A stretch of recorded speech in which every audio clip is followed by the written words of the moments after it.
কথা বুঝতে পেরেছেন? জঙ্গলের হিংস্র প্রাণী থেকে জঙ্গলের অন্য অন্য প্রাণীগুলা পানাহা চায়। হরিণগুলি, গরুগুলি, মহিষগুলি পানাহা চায়। মহিষ দেখলে, বাঘ দেখলে, সিংহ দেখলে দৌড়ানো শুরু করে, মরণ দৌড়ায় জীবন বাঁচানোর জন্য। কারণ ধরা খাইলেই তার পেটের ভিতরে যেতে হবে। কথা বুঝতে পেরেছে? সবাই তো প্রাণী, কিন্তু এক প্রাণীর থেকে আর এক প্রাণী পানাহা চায়। এক মাছ থেকে আর এক প্রাণী আর এক মাছ চায়। মানুষের ভিতরে যে জালিম, এই জালিম থেকে যারা মাজলুম, যারা দুর্বল, তারা সবলের কাছ থেকে পানাহা চায়, চায় না? কারণ দুর্বল সে যদি সবলের কাছে যায় নির্যাতিত হবে, নিষ্পেষিত হবে, এজন্য পানাহা চায়। দুনিয়ার আগুন, জাহান্নামের আগুন থেকে প্রতিনিয়ত আল্লাহর কাছে পানাহা চায় যে আল্লাহ, যে আগুন তুমি জাহান্নামে রেখেছো ওর ভিতরে আমাকে রেখো না, আমাকে গিলে ফেলবে, আমার কোনো নাম নিশানা থাকবে না, আমার কোনো শক্তি থাকবে না। সেই আগুন জাহান্নাম আল্লাহ পাক প্রস্তুত করে রেখেছে। অন্যদিকে জান্নাতকে প্রস্তুত করে রেখেছে, বিশাল নাজ নিয়ামত দিয়ে ভরপুর করে রেখেছে। এত নাজ নিয়ামত, এর বর্ণনা কোরআনের অসংখ্য আয়াত দিয়ে আল্লাহ বলেছে। যারা ঈমান আনবে আর নেক কাজ করবে, আল্লাহ বলছেন এই জান্নাত তাদেরকে দিব যেই জান্নাতের তলদেশ থেকে ঝর্ণা প্রবাহিত, যেই জান্নাতের বলছে নাজ নিয়ামতে ভরা, স্বর্ণের পালং থাকবে, স্বর্ণের পান পেয়ালা থাকবে, স্বর্ণের থালগুলি থাকবে, স্বর্ণের সমস্ত সিংহাসন থাকবে, স্বর্ণের চেয়ার থাকবে। সব জান্নাতগুলি তৈরি হবে ইয়াকুত পাথর দ্বারা, মুক্তার পাথর দ্বারা। জান্নাতের যে সিমেন্ট এবং বালুর যে মশলা হয়, এটা হবে স্বর্ণ গলায়া, তারপরে এটা দ্বারা হবে। কোনো কিছুর অভাব নাই, ফলমূল দিয়া ভরা, এত ফলমূল, নাজ নিয়ামতে ভরা, কাদি কাদি কলা, থোড়া থোড়া আঙ্গুর, সব দিয়ে আল্লাহ পাক সাজিয়ে রেখেছেন জান্নাতকে। সুন্দরী খাদেমা দিয়ে ভরে রেখেছেন, হুর, জান্নাতে হুর দিয়ে ভরে রেখেছেন। যেই হুর এত সুন্দরী, যাদের নখটা যদি দুনিয়ার দিকে পড়তো দুনিয়া আলোকিত হয়ে যেত। ওই নাজ নিয়ামত এত বেশি, আল্লাহ রসুল বলেছেন তার ভাষায়, তিনি দেখেছেন, দেখেন নাই? মেরাজে গিয়ে দেখেছেন, জান্নাতও দেখেছেন, জাহান্নামও আল্লাহ পাক তাকে দেখিয়েছেন। আল্লাহ পাক তাকে সাদর সম্ভাষণ করে বিশ্ব নবীকে, তার সৃষ্টি জগৎকে দেখিয়েছেন। সাতবক আসমান ভ্রমণ করিয়েছেন, সমস্ত নবীদের সাথে সাক্ষাৎ করিয়েছেন, সমস্ত নবীদের ইমামতি করিয়েছেন, সমস্ত নবীকে তার মুক্তাদি বানায় দিয়েছেন। এই সম্মানিত রসুল, আমাদের রসুল, আমাদের নবী, তাকে জান্নাত দেখিয়েছেন। এই জান্নাতের নাজ নিয়ামতগুলি দেখে বিশ্ব নবী এসে বললেন, ওই জান্নাতের বিবরণ কি দেব? মালা আইনুন রাআত ওয়ালা উযুনুন সামিআত ওয়ালা খাতারা আলা কলবি বাশার। সুবহানাল্লাহ, সুবহানাল্লাহ। বিশ্ব নবী বলছেন তার ভাষায় যে এমন কোন কান নাই যা শুনেছে, চোখ নাই যা দেখেছে, কোন মন তা কল্পনাও করতে পারে না কি রয়েছে সেখানে। আল্লাহু আকবার। এই নাজ নিয়ামত দিয়ে ভরে রেখেছে। আল্লাহ বলছেন আমি তোমাদেরকে যা দিছি ওয়ালাদাইনা মাজিদ, আমার কাছে আসে অপরিমিত, আমার কাছে আছে অপরিমিত, যার কোনো শেষ নাই। সেই জান্নাত এবং জাহান্নামের প্রতি বিশ্বাস স্থাপন করা ঈমানের দাবি, ফরজ। এই ঈমান যারা আনে না, মূলত তারা কাফের। তারা কি বলেন? কাফের। তারা ঈমানদার নয়। পরকালের প্রতি ঈমান রাখতেই হবে এবং পরকালকে ভয় করতে হবে। পরকালকে কি করতে হবে? ভয় করতে হবে। পরকালে আল্লাহর সামনে এই দুনিয়ায় আল্লাহ পাক আমাদেরকে বানালেন তার ইবাদত করার জন্য। এই ইবাদত সঠিকভাবে করছি কিনা, তার হুকুম মেনে আমার জীবন পরিচালিত করছি কিনা, আমার অর্থনীতি পরিচালিত করছি কিনা আল্লাহর হুকুম অনুযায়ী, নাকি মানুষের বানানো, ইহুদি খ্রিস্টানদের, অমুসলিমদের বানানো সুদ ভিত্তিক অর্থনীতি আমি পরিচালনা করছি। আমাকে ভয় করতে হবে না? ভয় করতে হবে। আমার জীবনে, আমার পরিবারের ক্ষেত্রে আমি কি ইসলাম মেনে আমার স্ত্রীকে পর্দায় রাখি কিনা, আমার কন্যা সন্তানগুলিকে আমি পর্দায় রাখি কিনা, আমার সন্তান পরিবারকে আমি নামাজি বানাই কিনা, রোজাদার বানাই কিনা, হালাল শিক্ষা দেই কিনা, ইসলামের পথে পরিচালিত করি কিনা, এটা আল্লাহর গোলামি, এটা আমি করলাম কিনা, এ ব্যাপারে জবাবদিহি করতে হবে। করতে হবে না? করতে হবে। এই জবাবদিহিতার ভয় পরকালের উপরে থাকতে হবে। যারা না থাকে, এই পরকালের প্রতি বিশ্বাস এবং পরকালের ভয় যাদের মধ্যে থাকে না, তারাই কেবলমাত্র অবাধ্য হয়, সীমা লঙ্ঘনকারী হয়। কথা বুঝতে পেরেছে? তারাই সীমা লঙ্ঘনকারী হয়। আল্লাহ পাক কোরআনের বিভিন্ন জায়গায় কথা বলেছে, যারা সীমা লঙ্ঘনকারী, ফাআম্মা মান তাগা ওয়া আসারাল হায়াতাদ দুনিয়া ফাইন্নাল জাহিমা হিয়াল মাওয়া। সীমা লঙ্ঘনকারী তারা যারা পরকালকে ভয় করে না, জাহান্নামের ভয় নাই, বিশ্বাসই করে না। ভয় থাকবে কোন জায়গা থেকে? তারা তো মনে করে ওই যে প্রথম দিকে আমি বললাম না, পচে গেলে গলে গেলে এটা আবার কেমনে উত্থিত হবে, এই বিশ্বাসই করে না। স্রষ্টা যে একজন আছে এটাই বিশ্বাস করে না। তারা বলে আনসিন ইজ নাথিং, যা দেখা যায় না তা বিশ্বাস করবো কেমনে? অথচ সব না দেখে বিশ্বাস করে। বাতাস না দেখে বিশ্বাস করে না? বাতাস দেখা যায়? দেখা যায় না। এক নাস্তিক আমার সাথে বিতর্কে লিপ্ত হলো, আল্লাহকে দেখবো কেমনে? আমি ধাম করে তাকে মারলাম এক ঘুষি। আমার কলিগ ছিল, আমি এক ঘুষি মারলাম, মানে ইয়ার কি করে, মজা করে, আবার মারামারি করে না, ভুল বুঝবেন না। ঘুষি মারলাম তাকে বুঝানোর জন্য, তার প্রশ্নের উত্তর দেওয়ার জন্য। এমন ঘুষি মারছি যাতে ব্যথা পায়। ব্যথা পাইয়া ডলা শুরু করছে, এইভাবে আঘাত করে নাকি? আমি বললাম, আঘাত তো করেছি আপনার প্রশ্নের উত্তরটা এখানে দেওয়ার জন্য। আপনি যে ব্যথা পাইছেন আমাকে দেখাই দেন, আমি বিশ্বাস করি না। কথা বুঝতে পেরেছি? ব্যথা দেখা যায়? দেখা যায় না। আপনার শরীরের মধ্যে ব্যথা আপনি অনুভব করছেন, অথচ আপনি দেখাই দিতে পারছেন না। আপনার মাথায় কত গজ চুল আছে জীবন হিসাব করে পাবেন নাকি? যাদের মুখে দাড়ি আছে, এই দাড়ি কত গজ, এটা হিসাব করেছি কখনো? হিসাব করা যাচ্ছে? শরীরে কত পশম আছে, এই পশমগুলি কখনো হিসাব করে গণনা করে শেষ করা যাবে? মাইক্রোস্কোপ যন্ত্র দিয়েও কি মিলায় করা যাবে? যাবে না। নিজের শরীরেরই খবর নাই, কত কিছু দেখি না। আল্লাহ পাক এজন্য বললেন, ওয়াফি আনফুসিকুম আফালা তুবসিরুন, তুমি তোমার দিকে তাকাও না? যদি তোমার জ্ঞান থাকে, তোমার দৃষ্টি থাকে, তুমি তো বুঝবা, তোমার রবকে চিনে নিবা। সৃষ্টি জগতের মধ্যেই আর তোমার মধ্যেই রবের পরিচয় আমি দিয়ে দিলাম, আল্লাহ পাক দিয়ে দিলেন। সুতরাং আমরা আমাদের জীবনের দিকে যদি তাকাই, তাহলেই তো বুঝি। কিডনি, শরীরের অঙ্গের ভিতরে দুটো কিডনি, যদি কিডনি নষ্ট হয়, কই পৃথিবীর কোন মানুষ তো আর একটা কিডনি বানায় দিয়া অরিজিনাল কিডনি দিতে পারে না? পারে? পারে না। এই যে দুটো ছোট্ট চোখ, আল্লাহ বললেন আইনাইনি শাফাতাইন, আমি দুটো চোখ দিলাম, জিহ্বাটা দিলাম। কি জিহ্বা দিলাম, কি চোখ দিলাম? এই চোখ দুটার দিকে একটু তাকাইছো? এমন একটা বক্স বানায় দিলাম, যে বক্সের ভিতরে এমন একটা চক্ষু দিলাম, এমন ক্যামেরা ফিট করে দিলাম, এই ক্যামেরা দিয়ে তো কেবল একজনের দিকে তাক করে রাখতেছে, সামনে যা আসছে শুধু তাই দেখা যাচ্ছে। আর আমার এই চোখ দিয়ে কোটি কোটি দৃশ্য, কোটি কোটি মানুষ, কোটি কোটি আল্লাহ পাকের আসমান থেকে জমিন দিকে মহাশূন্যে যা আছে, হাজার রঙের জিনিস, হাজার রং একসাথে আমার এই চোখে ধারণ করে হাজার প্রকার জিনিস আমি দেখতে পাচ্ছি। কি ক্যামেরা আল্লাহ পাক দিয়ে দিলেন, আল্লাহর নিয়ামত। এই যে জিহ্বা, আল্লাহ বললেন ওয়াশাফাতাইন, কেন আমি জিহ্বা দিলাম? জিহ্বার কথা আল্লাহ কেন বললেন? এই যে জিহ্বা, হাড় নাই, কোনো রগ নাই, শক্ত কিছু, রগ ছাড়া, হাড় ছাড়া, এমন একটা জিহ্বা, দেখতেও তেমন একটা ভালো না। জিহ্বার উপরে চামড়াটাও অনেকে কেউ খায় না, সিলে তারপরে খায়। এই জিহ্বার ভিতরে আল্লাহ কি দিলেন, কত স্বাদ দিলেন, হাজার লক্ষ রকম স্বাদ একসাথে পরাপর নিচ্ছেন। মিষ্টি খাচ্ছেন, চিনির এক স্বাদ, গুড়ের এক স্বাদ, রসের এক স্বাদ, নারকেলের এক স্বাদ। বলেন, মাছ খাচ্ছেন, ইলিশ মাছের এক স্বাদ, বোয়াল মাছের এক স্বাদ, চিংড়ি মাছের এক স্বাদ।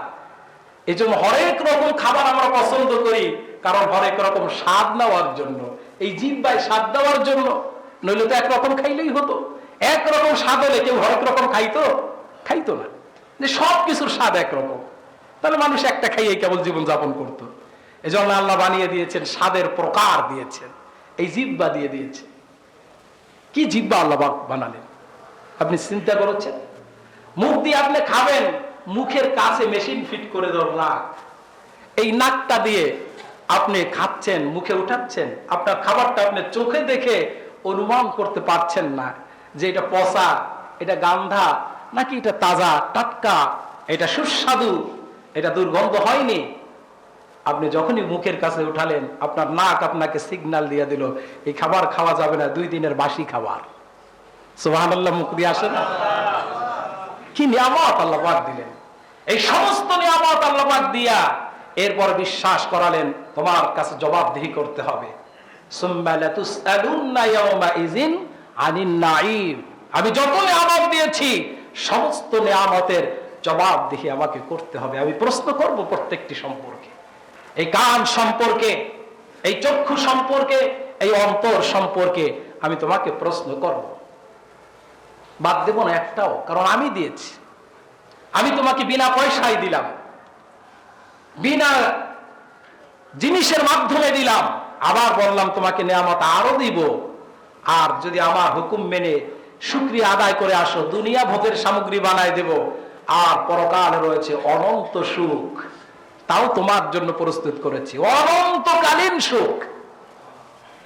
সেই পরকাল যারা অস্বীকার করে তারা ইমানদার হতে পারে না। এই জন্য পরকালের ভয় থাকতে হবে।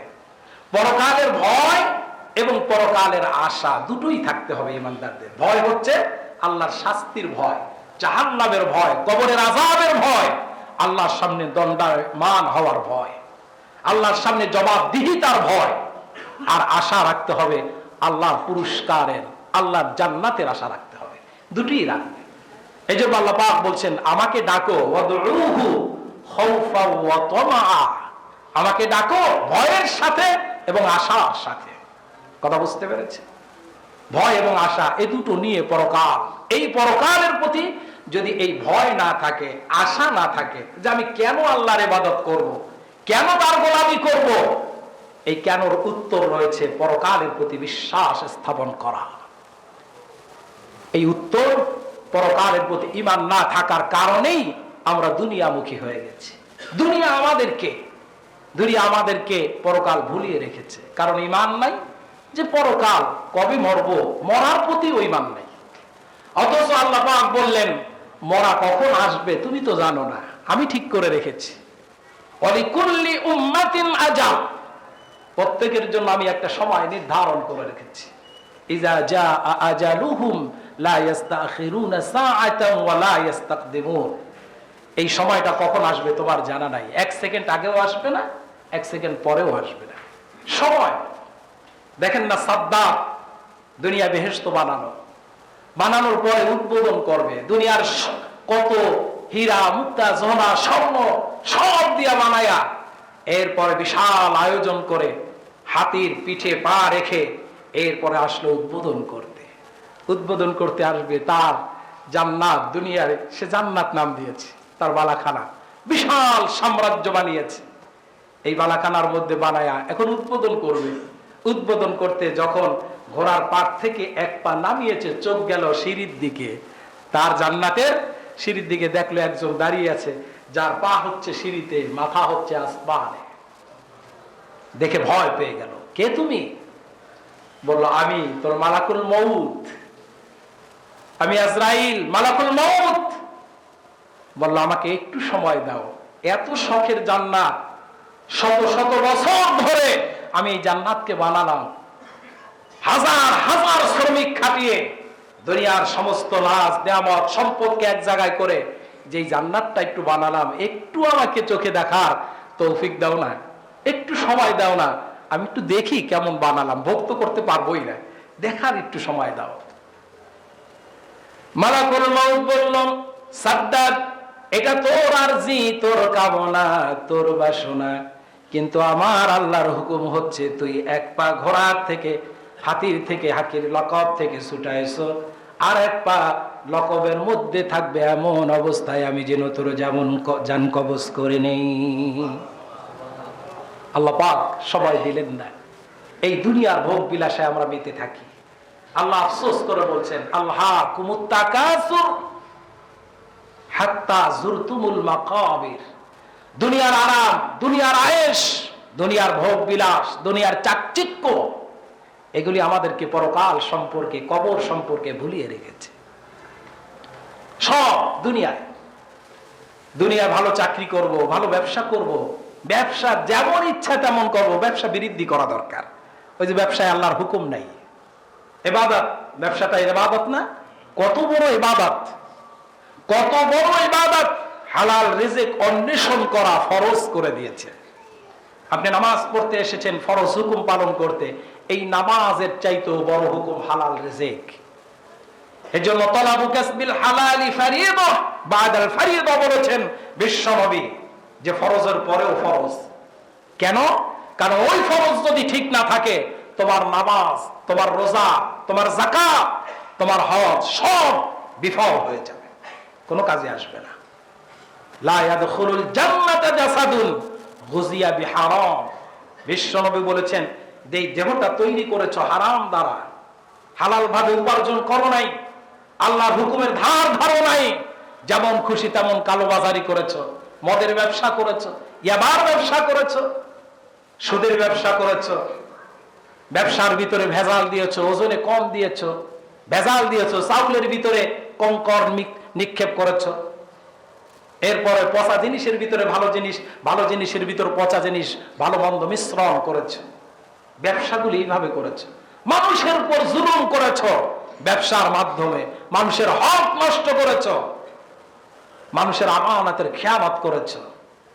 এই ব্যবসায়ীদেরকে আল্লাহ পাক এমন কঠিন শাস্তি দিবেন, যেই শাস্তি ওয়াইল নামক জাহান্নামে তারা যাবে। ব্যবসায়ীদের জন্য আল্লাহ পাক একটা জাতিকে ধ্বংস করে দিয়েছেন, সমূলে ধ্বংস করেছেন। শুআয়ব আলাইহিস সালামের জাতিকে, মাদিয়ানবাসীকে, এই মাদিয়ানবাসীর প্রধান কাজকর্ম ছিল ব্যবসার মাধ্যমে জীবিকা তালাশ করা। ব্যবসার মাধ্যমে তারা এই নিয়ম, নিজেদের মন গড়া নিয়ম নীতি বানায় নিয়েছে। আল্লাহর হুকুমের ধার ধারে নাই, হালালের ধার ধারে নাই। আল্লাহ পাক একটা সময় রাগান্বিত হয়ে গোটা জমিনকে ধ্বংস করে দিয়ে গোটা জাতিকে সমূলে ধ্বংস করে দিয়েছে। ব্যবসার ভিতরে আল্লাহর হুকুম নাই, আমার জীবন পরিচালনার ক্ষেত্রে আল্লাহর হুকুম নাই, রাজনীতিতে নাই, সমাজনীতিতে নাই, ব্যক্তি জীবনে নাই, কোথাও আল্লাহর হুকুম নাই। কেন? কারণ দুনিয়ার লোভ, সম্পদ এবং পদবি, চেয়ার, ক্ষমতা, এইগুলানের জন্য মানুষ কি হয়ে যাচ্ছে? দুনিয়া, এমন দুনিয়া, দুনিয়া, দুনিয়া, দুনিয়া, মাল, মাল, মাল, সম্পদ আর সম্পদ, দুনিয়া আর দুনিয়া, পরকালকে ভুলে আছে। যারা এই পরকালকে ভুলে আছে তাদের কঠিন অবস্থা। আল্লাহ বলছেন, আল্লাহ রসুলের জন্য বললেন যে মানুষকে যদি একটা উপত্যকা সমান ভরে, একটা উপত্যকা মানে একটা মাঠ ভরে যদি তাকে স্বর্ণ মুদ্রা দিয়ে ভরে দেওয়া হয়, মানুষের খায়েশ মেটে না, মানুষের পরে আর একটা উপত্যকা ভর্তি সম্পদ চায়। এভাবে চাইতে চাইতে আরো দিবে, চাওয়া মাত্র দিবে, আরো চায়। চায় কিনা বলেন? যার একটা ইন্ডাস্ট্রি, এই যে গ্রুপ অফ কোম্পানি একটা প্রোডাক্ট দিয়ে হয় না অনেকগুলি কোম্পানি মিলে গ্রুপ হয়? বলেন। কারণ একটা করেছি, এটা কমপ্লিট, আমার আর একটা হতে হবে, আর একটা হওয়ার পরে আর একটা হতে হবে।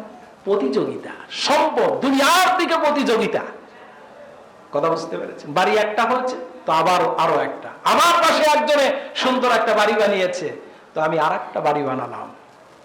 আল্লাহ রসুল বলেছেন, যে ব্যক্তি নিজের প্রয়োজনে খরচ করে ওটা সাদাকার সওয়াব হবে, তার পরিবার পরিজনের জন্য খরচ করে সাদাকার সওয়াব হবে, আত্মীয় প্রতিবেশীর হক আদায়ের জন্য খরচ করে সাদাকার সওয়াব হবে। কিন্তু কেউ যদি শখ করে একটা বাড়ি বানায় সুন্দর করে, দুনিয়ার রং তামাশার জন্য, আরামায়েশের জন্য, ভোগ বিলাসের জন্য একটা বাড়ি বানায়, তার এই বাড়িটা তাকে জাহান্নামে নিয়ে যাবে, ওইটা আর সাদাকা থাকলো না। কিন্তু আমরা দেখেন প্রতিযোগিতা দুনিয়ার জন্য, কারণ এই দুনিয়া একেবারেই ক্ষণস্থায়ী, ঠিক না? মাতাউন কলিল, মাতাউন কলিল। সূরা তাওবার মধ্যে এসেছে, আরাদিতুম বিল হায়াতিদ দুনিয়া মিনাল আখিরাহ ফামা মাতাউল হায়াতিদ দুনিয়া ফিল আখিরাতি ইল্লা কলিল। আল্লাহু আকবার। আল্লাহ কিভাবে বুঝাচ্ছেন? তোমরা ওই দুনিয়াকে ভালোবাসো ওই দুনিয়ায় থাকতে পছন্দ করো, আর অদিত তোমাদের কাছে পছন্দনীয়, তোমাদের কাছে ভালো লাগা ওই দুনিয়া পরকালের চাইতে। অথচ দুনিয়ার জীবনটা হচ্ছে পরকালের তুলনায় খুবই সামান্য, মাতাউন কলিল, খুবই সামান্য উপভোগ। কারণ এই দুনিয়া কতটুকুন বলেন? আল্লাহ কেন সামান্য বললেন? কেন সামান্য বললেন? পরকালের তুলনায় দুনিয়া জীবনের কোন হিসাবে আসবে? আসবে না। বিশ্ব নবী তার হাদিসের মধ্যে উপমা দিয়েছেন, পরকাল কত বড়, পরকালের ভোগ বিলাস কত অনন্তকালীন, দুনিয়ারটা তার তুলনায় কতটুকুন। বিশ্ব নবী সাহাবীদেরকে বললেন, মহাসমুদ্রের ভিতরে যদি আঙ্গুলটা ডুবায় দাও, ওই আঙ্গুলের ভিতরে সমুদ্রের তুলনায় যতটুকুন পানি ওঠে, এই আঙ্গুলের মাথার পানিটুকুন হচ্ছে দুনিয়া, দুনিয়ার ভোগ, দুনিয়ার হায়াত, দুনিয়ার জীবন, দুনিয়ার সামগ্রী। আর পরকাল হচ্ছে এই আঙ্গুলের তুলনায় মহাসমুদ্র। সুবহানাল্লাহ। উপমা পাইছেন বিশ্ব নবীর কাছ থেকে। সেই দুনিয়া যার কোনো শেষই নাই, আপনি কি দিয়ে মিলাবেন? শেষ নাই সেই দুনিয়া, সেই আখিরাত। আল্লাহ পাক সাবধান করলেন, বাল তুসিরুনাল হায়াতাদ দুনিয়া ওয়াল আখিরাতু খায়রুম ওয়া আবকা। দুনিয়াটা কিচ্ছু না। আল্লাহ বলছেন যিনি পৃথিবী সৃষ্টি করছেন, তিনি বলছেন দুনিয়া কিচ্ছু না, দুনিয়া কিছুই না, উল্লেখ করার মতো কিচ্ছুই না। ওয়াল আখিরাতু খায়রুম ওয়া আবকা, আখিরাত হচ্ছে চিরস্থায়ী এবং উত্তম, শ্রেষ্ঠ। আখিরাতের জীবন সেই দুনিয়া, কারণে দুনিয়ার এই সামান্য মোহে শয়তান আমাদেরকে জিনাতাল হায়াতাদ দুনিয়া, শয়তান আমাদেরকে এটাকে চাকচিক্যময় করে আমাদের সামনে পরিবেশন করে, আমাদের সামনে এটা পেশ করে। আমরা এই জন্য দুনিয়ার বাড়িটা আমাদের জন্য চাকচিক্য, দুনিয়ার অনেক রকম খাবার আমাদের জন্য চাকচিক্য, দুনিয়ার ক্ষমতা, দুনিয়ার নেতাগিরি, দুনিয়ার এমপিগিরি, এগুলি আমার জন্য আরাম, ভোগ বিলাস। অস্ত্র হাতে আসছে, পকেটে টাকা আসছে, কে পায় আমাকে? অহংকারের চোটে মনে হয় যে জমিনকে ফাটিয়ে দেব। অথচ আল্লাহ বললেন, ইন্নাকা লান তাখরিকাল আরদ ওয়া লান তাবলুগাল জিবালা তুলা। জমিনের ভিতরে পদার্পণ এমন ভাবে করিস না, তুই তো পারবি না আমার জমিনকে বিদীর্ণ করে দিতে, ফাটিয়ে দিতে পারবি না, পাহাড়ের উচ্চতাকে ছাড়িয়ে যেতে। কেন অহংকার করস? কিসের অহংকার? তোকে তো আমি বানিয়েছি এক ফোঁটা নাপাক পানি দিয়ে, অহংকার কি দিয়ে করবি তুই? হাল আতা আলাল ইনসানি হিনুম মিনাদ দাহর লাম ইয়াকুন শাইআম মাযকুরা। আল্লাহ বললেন, উল্লেখ করার মতো কিছুই তুই না। উল্লেখ করবি যে আমি একটা হনু, একটা হনু রে, এরকম হনু উল্লেখ করার মতো তুই কিচ্ছু না। তোকে আমি এক ফোঁটা তোর মা এবং বাবার মিশ্রিত এক ফোঁটা নাপাক পানি দিয়ে তোকে আমি বানিয়েছি, সেই নাপাক পানি দিয়ে বানিয়েছি, তোকে বানিয়েছি আমার গোলামি করার জন্য। আমার গোলামি করবি বিনয়ের সাথে, পরকাল তোর জন্য সফলতা চলে আসবে। এই জন্য বিনয় জীবন যাপন করতে হবে। যারা পরকালকে ভয় করে না, তারাই অহংকারী হয়, তারাই সীমা লঙ্ঘনকারী হয়। উতুল্লিম বাদা যালিকা জানিম হাম্মাজিম মাশাইম বিনামিম মান্নাইল লিল খায়রি মুতাদিন আসিম। উতুল্লিম বাদা যালিকা জানিম, যারা সীমা লঙ্ঘনকারী, পাপিষ্ঠ, যারা ভালো কাজ পছন্দ করে না, ভালো কাজে বাধা দেয়, এই লোকগুলি ভালো কাজে বাধা দেওয়ার ভিতর কি? তারাই পরকালকে অস্বীকার করে। দেখেন সূরা মাউন এর প্রথম দুটি আয়াত দেখেন, প্রথম দুই তিনটা আয়াত দেখেন। আল্লাহ পাক বলছেন, জানেন না সূরা মাউন? আরাআইতাল্লাযী ইউকাযযিবু বিদ্দীনি ফাযালিকাল্লাযী ইয়াদুল ইয়াতীম ওয়া লা ইয়াহুদ্দু আলা তাআমিল মিসকিন। আল্লাহ বললেন, ওই পরকালকে কারা অস্বীকার করে, বিচার দিবসকে কারা অস্বীকার করে, আমার সামনে দণ্ডায়মান হওয়াকে, দিনকে কারা অস্বীকার করে, মূলত তারা ফাযালিকাল্লাযী ইয়াদুল ইয়াতীম, তারা এতিমের হক নষ্ট করে, এতিমের উপরে জুলুম করে, এতিমের মাল ভক্ষণ করে। ওয়ালা ইয়াহুদ্দু আলা তাআমিল মিসকিন, আর মিসকিন, দারিদ্র, অসহায়, ক্ষুধার্ত মানুষকে নিজে তো খাবার দেয় না, বরং খাদ্য দানে বাধা দান করে। তারা কি করে? খাদ্য দানে বাধা দান করে। এভাবে করে প্রত্যেকটি ভালো কাজে মান্না ইল্লিল খায়র, তারা প্রত্যেকটি ভালো কাজে বাধা দান করে। আল্লাহর হুকুম, আল্লাহর বিধান, ইসলাম যেন প্রতিষ্ঠা না হয় সেই জন্য তারা বাধা দান করে। কথা বুঝতে পেরেছে? তারা বাধা দান করে। তারা হচ্ছে তাগুতি শক্তি, সীমা লঙ্ঘন করে। তগ থেকে তাগুত, সীমা লঙ্ঘনকারী পাপিষ্ঠ, তারা তাগুতি শক্তি। তাগুত বলা হয়, তাগুতের ব্যাখ্যা হচ্ছে যে নিজে তো ভালো কাজ করেই না, ভালো কাজে প্রতিবন্ধকতা সৃষ্টি করে। তারা মানুষকে নিজেরা দান করে না, আবার তারা যাতে মানুষ দান না করে সেই কাজে বাধা দেয়। আল্লাযীনা ইয়াবখুলুনা ওয়া ইয়া'মুরুনা আন-নাসা বিল বুখল। এই মানুষগুলি কৃপণ, দুনিয়ার মধ্যে আছে, দান করে না, নিজে তো করেই না, আবার মানুষ দান করবে সেটাও তারা পছন্দ করে না, বাধা দেয়। শুধু পছন্দই করে না, বাধা দেয়, দান করবি না। কিসের দান? অমরুক গেজেয়া। কথা বুঝতে পেরেছে?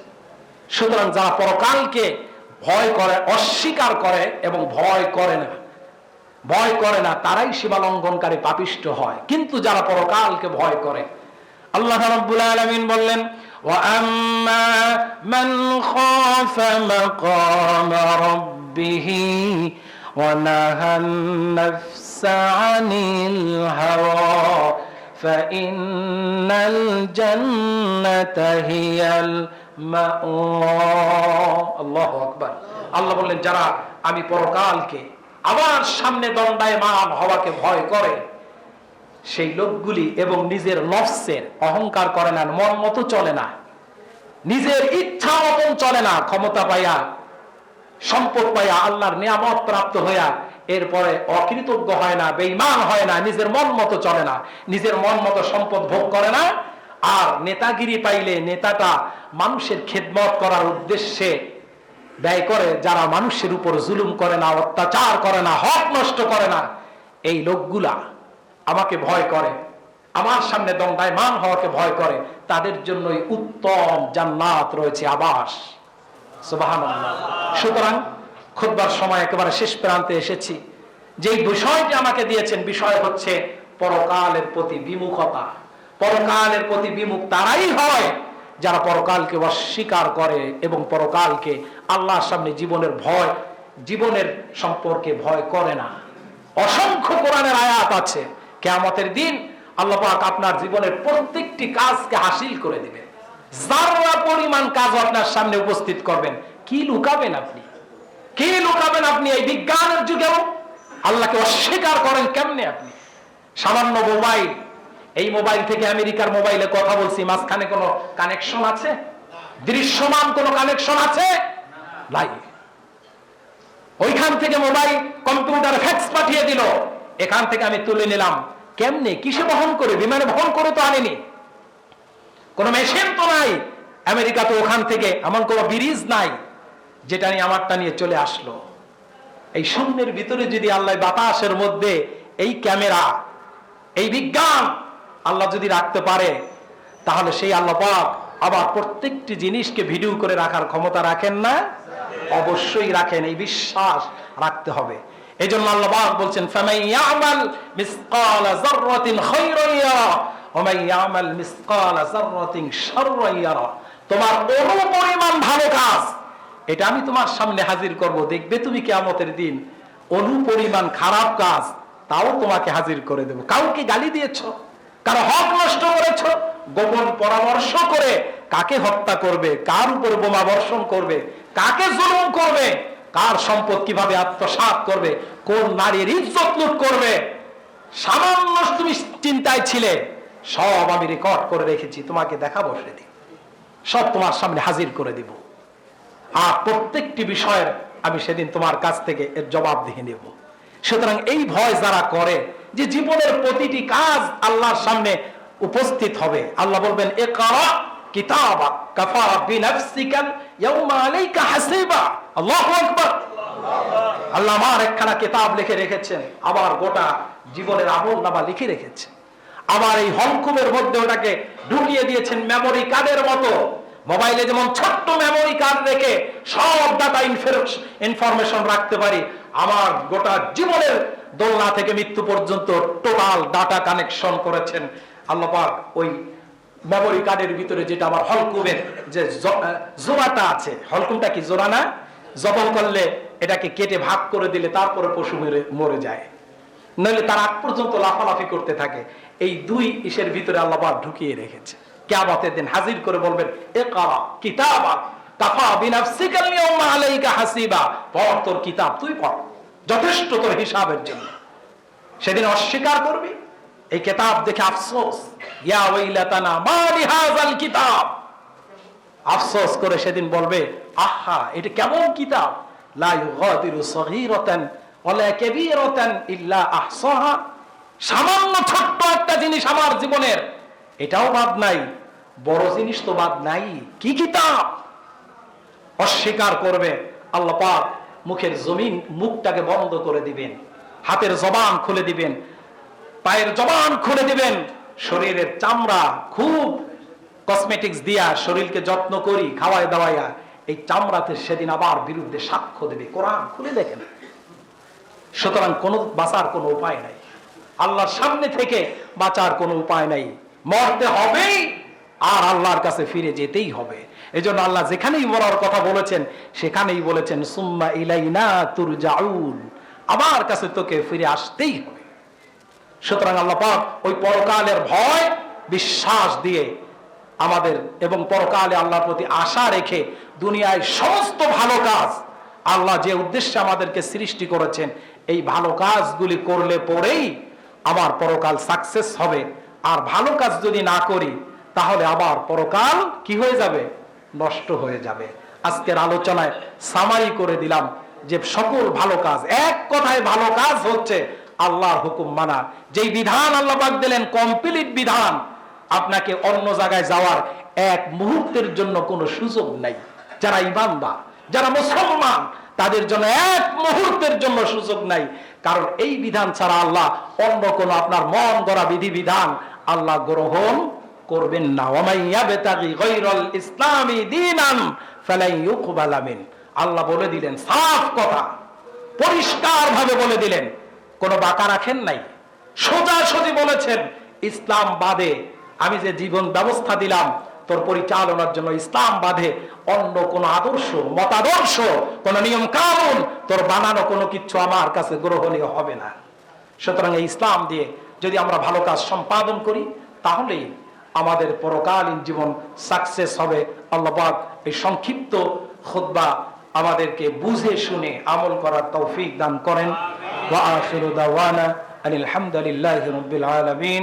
আসসালামু আলাইকুম ওয়া রাহমাতুল্লাহি ওয়া বারাকাতুহু।